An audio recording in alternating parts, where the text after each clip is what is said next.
Blessings. Welcome to today's Law Enforcement Daily Devotional. Today we're in 2 Kings chapters 10 and 11, and then we're going to jump over into 2 Chronicles chapters 22, verse 10 through chapter 23, verse 21. And in the middle of this, we're going to start off with 2 Kings, and we're going to transition over into 2 Chronicles because it's the same story. 2 Kings has more. Has a part in chapter 10 that's not in 2 Chronicles, so that's why we're going to start there. So without further delay, 2 Kings chapter 10 is about King Jehu, and that's Jehu, not Jew. King Jehu is appointed by God to clean out the house of Ahab. The influence of Ahab and Jeroboam has just been disastrous for the kingdom of Israel. And they continue to worship these idols, the Baals, all these different pagan religion gods. And so Jehu has been commissioned to clean it out. And it's a bloody chapter, and he cleans it out. I mean, he goes into different places and takes out tons of people who are related or associated with King Ahab and Jezebel. But then when we get down to chapter 11, it transitions to the story of the king of Judah. So we're moving out of Israel and we're moving back over to Judah. But there is a king in Judah, and oh my goodness, King, and I'm looking this up because it's hard to pronounce, Ahaziah, we'll say Ahaziah. That's as close as someone will be able to get. So King Ahaziah is over Judah, and he dies. His mother sits next to him as queen mother, and we see this happen quite a bit. But the queen mother decides she wants to take over power, so she calls in all her grandkids, the king's descendants, and the rightful rulers, and she kills them all. She starts murdering her own grandchildren so she can have power. Luckily, a group realizes what's going on, and they get this little 1-year-old son of the king, and they go hide him, and they hide him for 6 years. And she's allowed to reign these 6 years, and it's not a true reign. She's not the queen or the king. She's not anointed by God as is required for the king of Judah. She's not one of the sons of David. She was married into, so she has no part of this kingship, this legacy that God had set out for the king of David. So this is not illegal. This is totally illegal. It's not legal. Her reign is not a true authoritative reign. She has kind of kidnapped and carjacked and hijacked the kingdom, and is just leading this rebellion for 6 years, and is allowed to do so.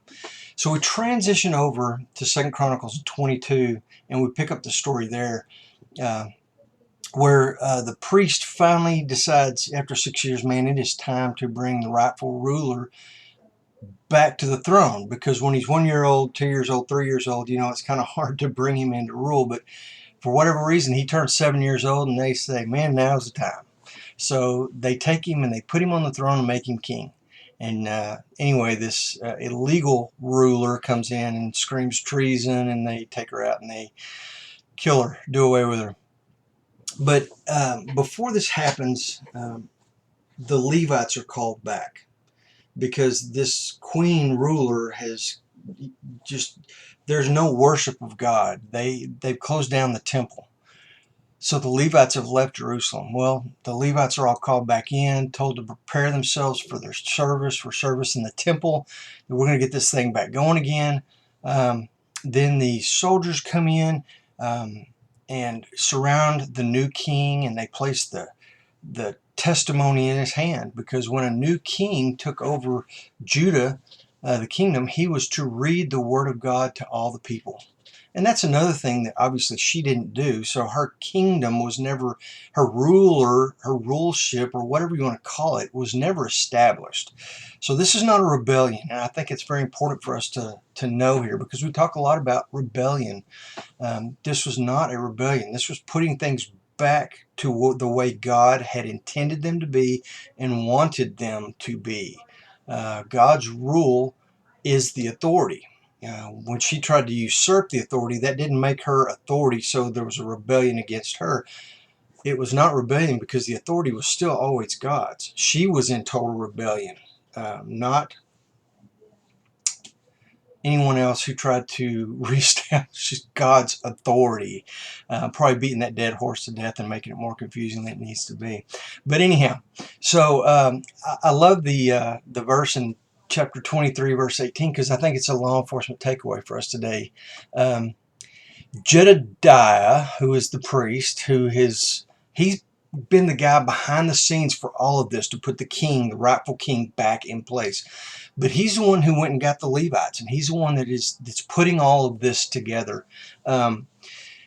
He takes the Levites, the priest, and he takes all of basically the law enforcement and the king's bodyguards, who were the law enforcement of the time, and he puts them under the authority of the Levites. So now all of law enforcement in this time, what we would consider law enforcement, is under the Levites, and the Levites are also performing these duties. So I just think it's really cool that they're mentioned here and they're put under the authority of the Levites. Good law enforcement takeaway. Tomorrow we're going to be reading the book of Joel.